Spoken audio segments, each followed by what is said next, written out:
So I've been wanting to make a video on this very topic for a long time. The problem was there is an infinite number of ways to approach it. So I tried my best to be clear and concise.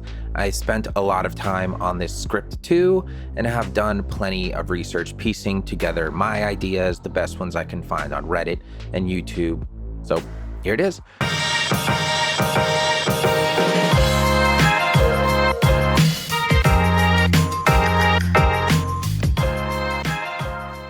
So, cancel culture is a form of social punishment, and punishment requires wrongdoing, right?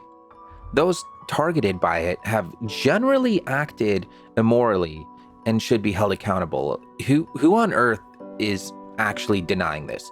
Seriously, I don't understand what is going on here. All the supporters of cancel culture have pushed that people must be held accountable for their wrongdoings.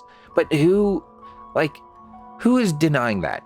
Don't we all want people to be held accountable? Or almost all, because we can never be too sure nowadays. I'm sure most want this to be the case. So let's not waste time arguing with each other over things that we actually agree on. It's obviously not just about being held accountable. That's just a distraction tactic. It's about being held accountable in an appropriate manner. Let me repeat that, in an appropriate manner. Here are some examples, and you can tell me in the comments if any of this behavior or even the response seems marginally appropriate. Keep in mind the people I'm about to show you, if they had their way, they would either censor, erase, or ban any of the speakers I'm about to show you. The speaking engagement with the polarizing Breitbart editor had been planned for quite some time. Police had anticipated the crowd and the protest, but before this event could even begin, it was shut down because of a fiery clash. The protest quickly turned violent.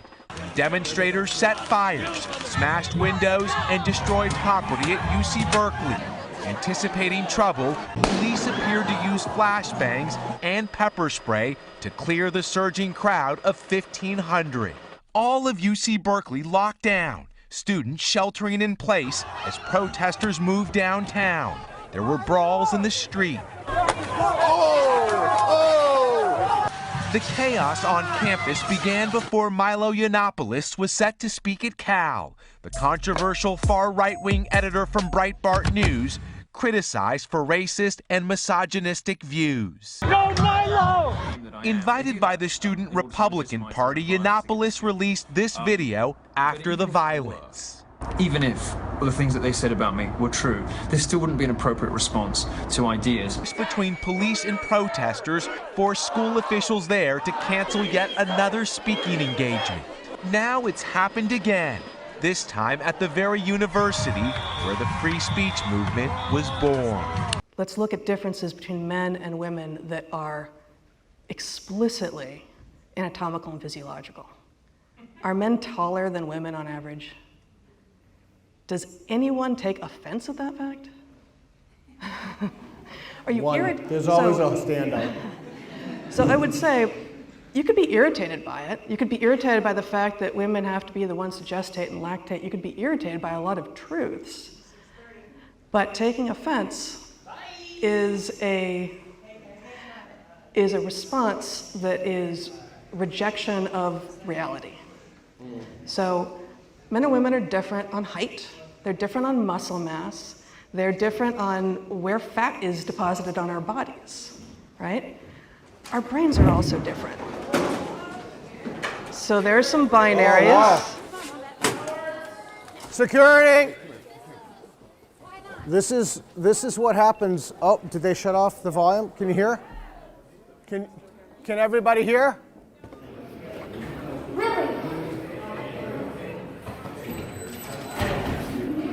Piece of shit. That is not okay. Even the women in there have been brainwashed. Should not listen to fascism. It should not be tolerated in civil society. Nazis are not welcome in civil society. And here's a clip from Evergreen College when they attempted to have a day of white absence. But the catch was, white people were basically forced into not showing up. I'm reading the Bible in the room and we're fucking done with this. Like, they haven't answered shit. So, like, how about administration, George, when do you get the fuck out? Like, we're done. Like, we're done. No justice. Fuck. He said, I can't. No justice. Fuck peace. No justice. Fuck peace. No justice. Fuck peace. No justice. Fuck peace. No justice. Fuck peace. No justice. Fuck peace. Fuck you, George. See your way out. Peace. Hey, fuck Brett too. He's not to get fired. Fuck you, Brett. Get out of my space. And all you other students here perpetuating white supremacy and racism, you guys get your ass out of here too. Yes, see your way out. This is college. No. It mostly seems to be coming from mobs orchestrating themselves on the internet, usually by Twitter. I just want to touch on how it seems to me that cancel culture predominantly attacks soft targets. You never really hear them go after Daniel Tosh, who till this day the cancel mob has not even bothered to try to cancel him for his joke about. I play practical jokes on her constantly though. I got her so good a few weeks ago. I replaced her pepper spray with silly string. Anyway, that night she got raped. And she called me the next day going, "You son of a bitch! You got me so good." No. As soon as I started spraying in the face, I'm like, "Daniel! This is gonna really hurt." Or Bill Burr, or Anthony Jeselnik. It's usually people they know they can manipulate into doing what they want. People like Kevin Hart or J.K. Rowling, the author of Harry Potter, or even like famous tennis player Martina Navratilova. I think, yeah, Martina Navratilova. Yeah, that's probably how it's pronounced. Who simply just disagreed that trans women were actually fully women and should compete in like women's sports, for example. You know, and that's all it took to get them canceled. A lot of the time, if you show any sign of complacency, that's all it takes, and they will crush you. They don't care. But I digress. This leads me to my first point. Let me remind you of the undisputed golden rule of punishment, that the punishment must be proportional to the crime. And yes, some crimes do clearly scream out for the harshest punishments that we have on the books. I don't think we have punishments that can sufficiently make up, for instance, the harm caused by sexual abusers. But let's not pretend as though these are the only people being targeted by cancel culture. It's not like they exclusively go after Bill Cosby. The problem is that with the creation of social media, we have within our power something the likes of which has never been seen in the history of humanity. And we've deliberately made frivolous attempts to ensure that it's being wielded responsibly. The power of social media, when weaponized, is larger than anything any person or government could ever have dreamed of. Even just a few decades ago, never before have we had the ability to turn the entire world's attention onto a single individual. And that individual may not even be a public figure, maybe just some random teenager whose tweet went unexpectedly viral. Let's be honest here though. Cancel culture doesn't just focus its attention on the most serious of moral crimes that really deserve it, like murderers or sexual abusers, because it doesn't need to, since that's what our legal system is for. Cancel culture more commonly turns its attention to moral crimes, which are bad and sometimes really bad, but never infinitely bad. So let's start piecing this together.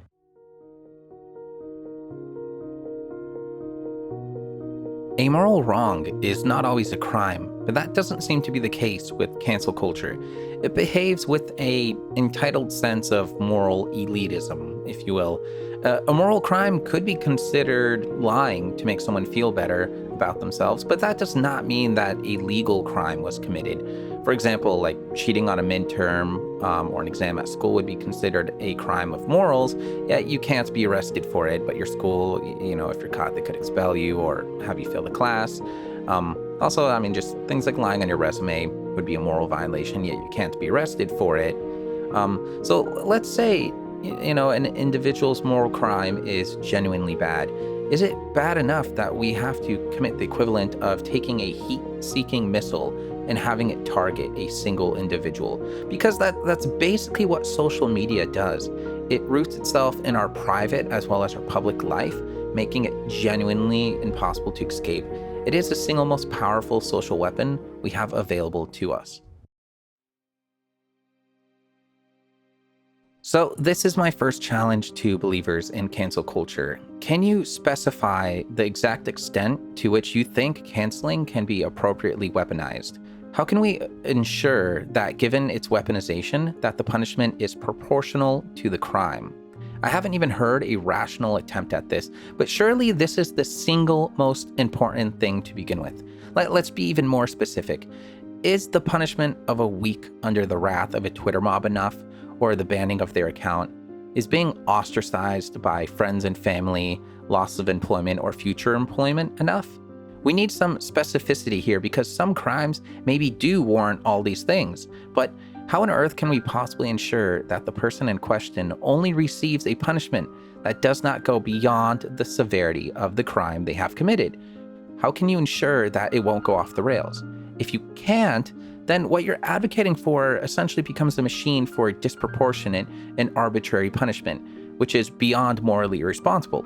And you see, disproportionate and arbitrary punishment is the behavior of oppressors and tyrants, not of morally serious thinking beings. It's one of the first things that any functioning system of legal justice must ensure cannot materialize. And it just so happens to be the one thing that cancel culture does best. Once it starts, it basically doesn't stop until the mob finds someone else to cancel. And even if the reason they are being canceled turns out to be a completely fabricated lie, that person's reputation almost always is forever ruined. For example, Johnny Depp is still being blacklisted by Hollywood. Or an even more specific example, Juanetta Gibson. So you see, Gibson accused a football star by the name of Brian Banks of kidnapping and raping her, and she sued the Long Beach Unified School District, winning a $1.5 million settlement. Banks, on the other hand, lost his scholarship to USC and served 5 years in prison. Gibson later admitted she made up the whole story and was ordered to pay back the $2.6 million and punitive damages. However, none of that was actually paid. In fact, Banks, luckily, he was later signed to the Atlanta Falcons, but unfortunately was later cut from the team, which begs the question, had he never been wrongfully sent to jail to begin with, would he still be on that team?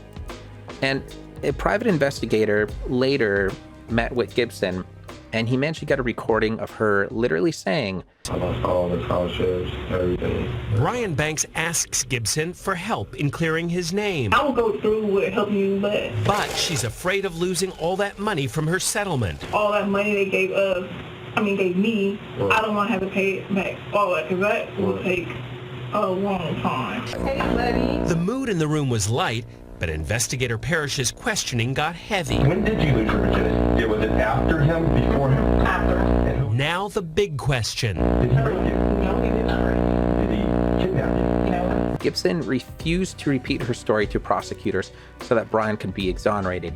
Luckily, since a private investigator had it recorded, he was eventually exonerated. So then, how is society supposed to safeguard against the entire world going too far? Since cancel culture does commonly lead to disproportionate punishment, even for really bad crimes, it still must be rejected since it cannot be restrained. So, unless we can hear not only a precise analysis of exactly how harshly we should administer our cancellations, but also a reliable way to ensure that this appropriate level is never exceeded by the uncontrolled masses, then this notion of canceling must end if that criteria cannot be met. I once heard someone say that when a person is canceled, they may go on to write a popular book about it, and so aren't actually that harmed by it, such as like Ben Shapiro, Milo Yiannopoulos, and Jordan Peterson. But this simply means that the canceling didn't work. Like, don't they get it? The canceling didn't work. And if the canceling was successful, nobody would be reading that book. Someone shouldn't be canceled forever, but can we please specify exactly how long they should be canceled for and how to ensure that it doesn't prevent them from employment and social ostracization for the rest of their life? Like, that's a genuine question that needs to be answered.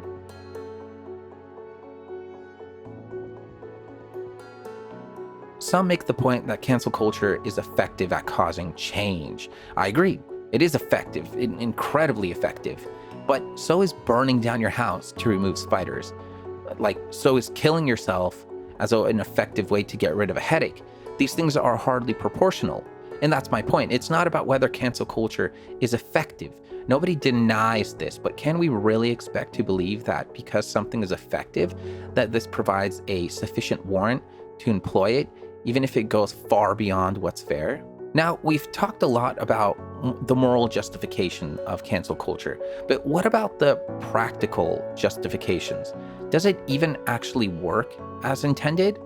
Again, the answer is no. What the result is of telling a nosy public that, hey, this person over there, don't listen to what they're saying, don't buy their book. In fact, we won't even let you buy their book because what they're saying or what they've unrelatedly said in the past is simply too dangerous. There is probably no better way to ensure that people will go out of their way to give a person the time of day than telling them they're not allowed to do it.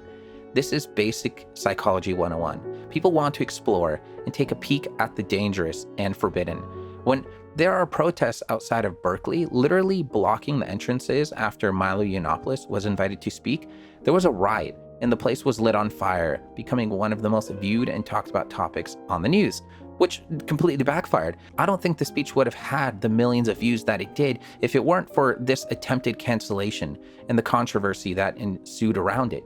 Now, again, this is to say nothing about if it was moral to invite Milo in the first place. It might have been, it might not, but given that he was, the question remains that did the attempted cancellation work? And that answer too is a flat out no.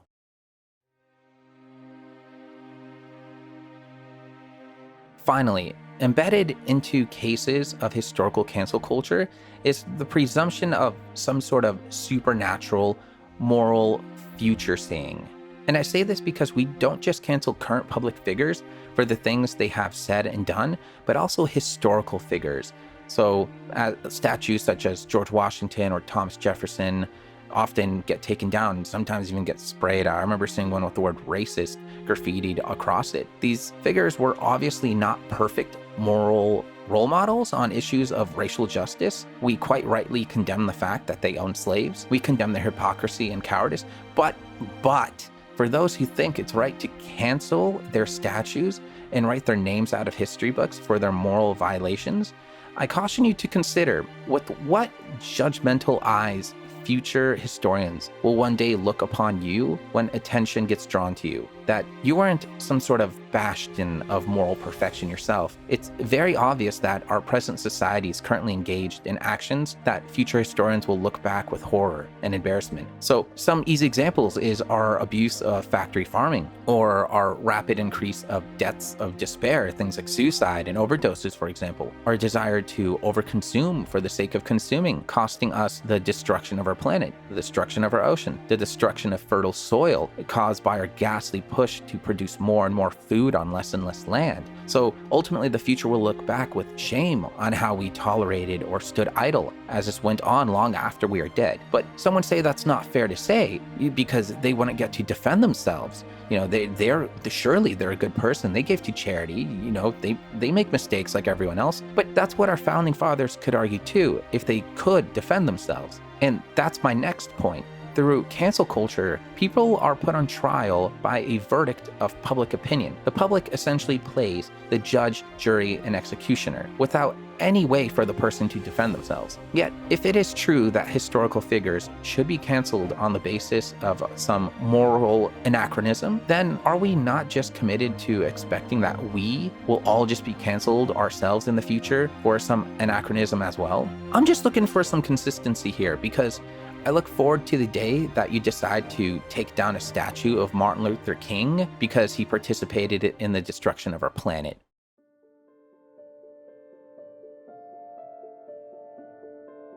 In conclusion, do you really think that cancel culture will encourage people to acknowledge and make amends for things they have said in the past, or encourage self-censorship? Do you think cancel culture will encourage people to actively seek out previous notions they clung onto or jokes they made in bad taste in order to learn from their mistakes and apologize? Of course it won't. I really don't think it won't. Cancel culture, as far as I'm aware, offers no path to redemption. If and when these things come to our attention, means we unforgivingly cancel those responsible, forever tarnish their reputation and character, and so on, all you will see is a chaotic scramble for people to destroy any record of their previous behavior, hence self-censorship, out of fear of being canceled, and that the torches and pitchforks will one day point in their direction. The question you must ask is this: do you want people to live up to your ideal moral standards for fear of repercussion, or because they have genuinely grown as a person and want to, out of moral integrity, change their ways? This kind of behavior can only happen if people are given the opportunity to do so without fear that treading wrongly will lead to an unchecked and unproportionate and tyrannical infinite condemnation that is cancel culture. All right, well, we're going to raise our voices. The conversation's going to go on.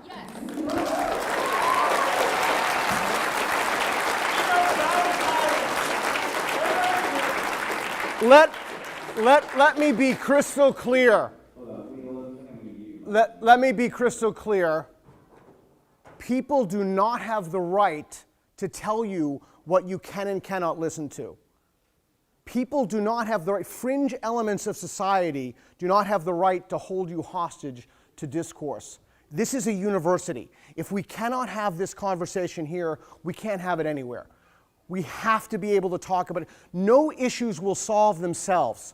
That sort of behavior is unacceptable in civilized society.